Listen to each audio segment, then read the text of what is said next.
చేదు నమిలిందే రామ రామ రామ రామ తలకు పోసుకుందే నా నేల తల్లే అలికి పూసుకుందే ముగ్గు సుక్కల్లే సద్ది ముటల్లే సగబెట్టుకుందే బాయి దిర్కనా పల్లె. ఓ మావా, ఎంతసేపు పొలం పొలం అని పనిచేస్తానే ఉంటావా? నువ్వు మొత్తం తినేదాని ఉందా లేదా? ఆగాగే, ఈరోజు మనం ఇలా ముద్ద తింటున్నామంటే ఈ నెలతలు సెలవే కదా. ఇంత కష్టపడుతున్నావు కదా మావా, వర్షం పడుతుందంటావా? మన పొలంలో మొలకలు వస్తాయంటావా? ఓ వరుణ దేవుడా, నా పంటలు నీకోసం ఎదురు చూస్తున్నాయి. నీరు రాకపోతే ఈ పంట ఎలా బ్రతుకుతుందయ్యా?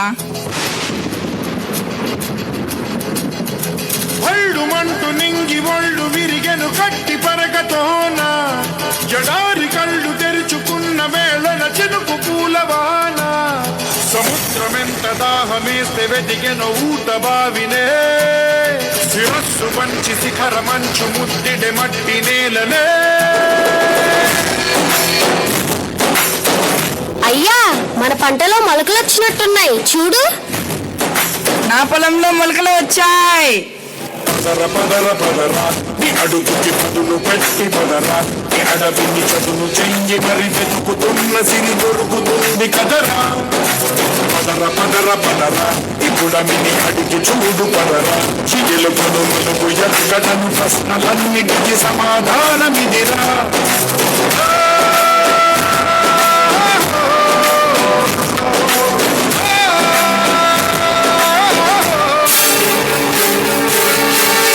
అరే ఏంట్రా రాముడు, అందరూ సంతోషంలో పరవళ్ళు దొక్కేస్తున్నారు ఏంటి? 2 చినుకులు పడగానే కొంచెం పంట కనిపించగానే మీ ముఖంలో ఇంత సంతోషం వచ్చేసిందా?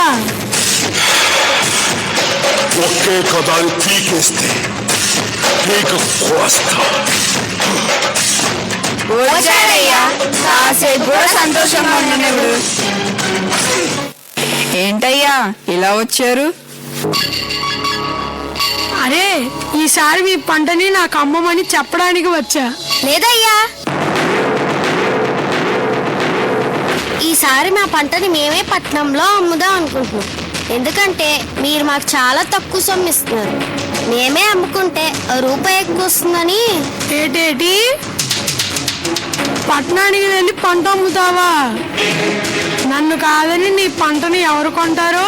అసలు ఈ ఊరు నువ్వు ఎలా దాటిస్తావో నేను చూస్తా.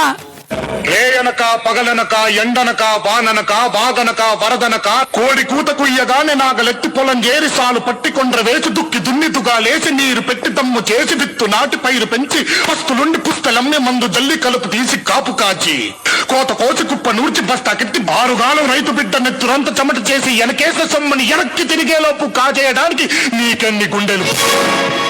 సరేరా, నీ కష్టం తెలియక అలా అనేసా. నీ ఇష్టం.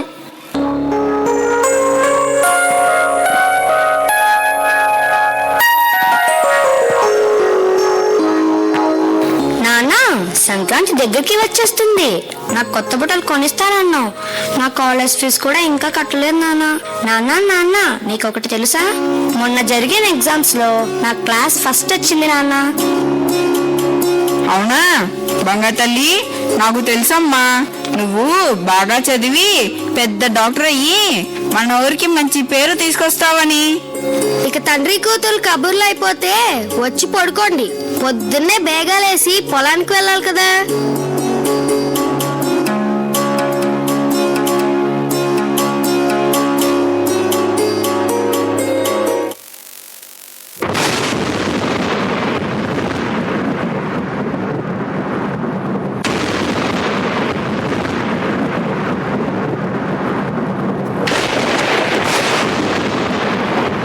మావా మావా, ఒక్కసారి ఏంటి ఉరుములో మెరుపులు? వర్షం పడేలా ఉంది. ఒక్కసారి పొలం దాకా వెళ్ళొద్దాం పదా.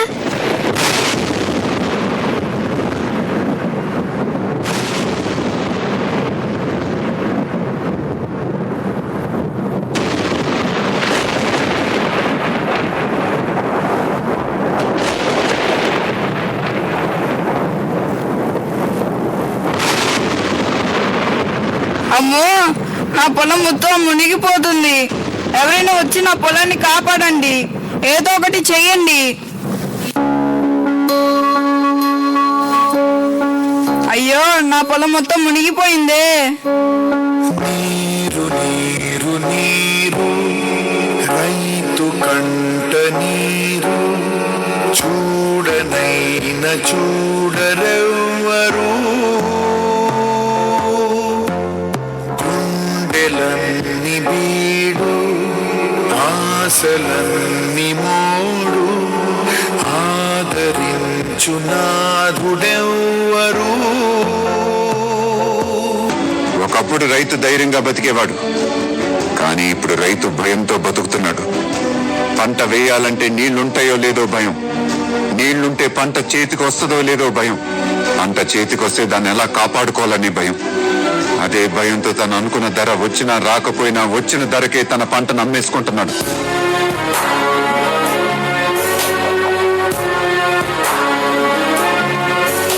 ఏమైంది నానా? ఏమైంది అమ్మా? ఎందుకు అలా బాధపడుతున్నారు? ఇంకేముందమ్మా అవడానికి, చేతికి వచ్చింది అనుకున్న పంట మొత్తం చేజారిపోయింది.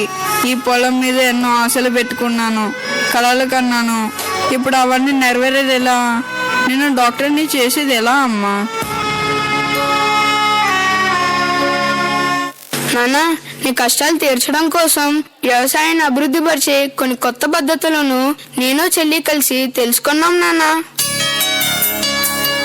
అవునా? ఏంట్రా అవి? సరే చెప్తా వినండి అందరూ. డ్రోన్లు మరియు ఏఐ రోబోట్లు పంటలను పర్యవేక్షించడానికి, పురుగుల మందులు పిచికారీ చేయడానికి డ్రోన్లను ఉపయోగిస్తున్నారు. ఏఐ ఆధారిత రోబోట్లు సాగు పనులు చేయడంలో సహాయపడుతున్నాయి. స్మార్ట్ ఫార్మింగ్ భూమి లేకుండానే పంటలు పండించే పద్ధతులు. వ్యవసాయంలో డిజిటల్ టెక్నాలజీని ఉపయోగించడం స్మార్ట్ ఫార్మింగ్ లో భాగం. ఆధునిక యంత్రాలు భారీ వ్యవసాయ యంత్రాలు, యంత్రాలతో పాలు పితికే పద్ధతులు వంటి ఆధునిక సాంకేతిక పరిజ్ఞానం వ్యవసాయాన్ని సులభతరం చేస్తుంది. డిజిటల్ విప్లవం డిజిటల్ టెక్నాలజీలు వ్యవసాయంలో సరికొత్త మార్పులను తీసుకువచ్చాయి. ఈ సాంకేతికతల వల్ల ప్రయోజనాలు: 1 దిగుబడి పెరుగుతుంది, 2 ఖర్చులు తగ్గుతాయి, 3 సామర్థ్యత పెరుగుతుంది, 4 సాధారణ రైతులకు లాభాలు కలుగుతాయి. భారీ వర్షాలు తర్వాత ఫంగస్ మరియు తెగుళ్లు పెరిగే అవకాశం ఉన్నందున వాటిని ఎప్పటికప్పుడు పర్యవేక్షించి తగిన నివారణ చర్యలు తీసుకోవాలి. ఎవరైనా అన్నం పెడితే అన్నదాత సుఖీభవ అంటాం. అన్నదాత అంటే ఎవరో తెలుసా? వండిన వాడో వడ్డించిన వాడో కాదు, పండించిన వాడు. వ్యవసాయానికి మించిన సాయం ఆ దేవుడు కూడా చేయలేడు. సెల్ ఫోన్ లేకపోయినా మనం బతకగలం, టీవీ లేకపోయినా బతకగలం, ఏసీ లేకపోయినా బతకగలం. కానీ అవి తయారు చేసేవాడు కోటీశ్వరుడు. కానీ అన్నం లేకుండా మనం బతకలేము. అది పండించే రైతు మాత్రం ఎప్పటికీ పేదవాడే పేదవాడే పేదవాడే. అందరిలో ఈ ఆలోచన మారాలి. రైతు అంటే కష్టాలు కన్నీళ్లు మాత్రమే కాదని, ఈ నూతన పద్ధతులను ఉపయోగించి వ్యవసాయం చేయడం ద్వారా మంచి లాభాలు వస్తాయని తెలుసుకోవాలి. అలానే అగ్రికల్చర్కి సంబంధించి విద్యారంగంలో వివిధ రకాల కోర్సులు అందుబాటులో ఉన్నాయి. వాటిని తెలుసుకొని అందులో రాణించే విధంగా ప్రతి తల్లిదండ్రులు వారి పిల్లల్ని ప్రోత్సహించి దేశాన్ని అభివృద్ధి బాటలో నడిపించాలి.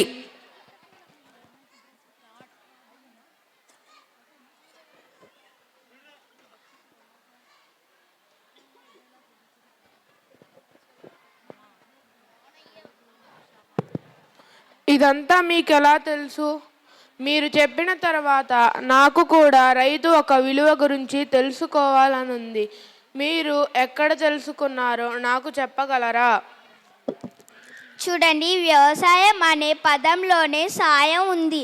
రైతు చూడని కష్టం లేదు, రైతు చూడని నష్టం లేదు, రైతు చూడని చావు లేదు. మనకి అన్నం గురించి ఎదురు చూసే రోజు వస్తే తప్ప మనకు రైతు విలువ తెలియదు. అలాంటి రైతు యొక్క విలువను, కష్టాన్ని మేమంతా మా NLF ప్రైడ్ విద్యాలయం నందు నిరంతరం నేర్చుకుంటున్నాము.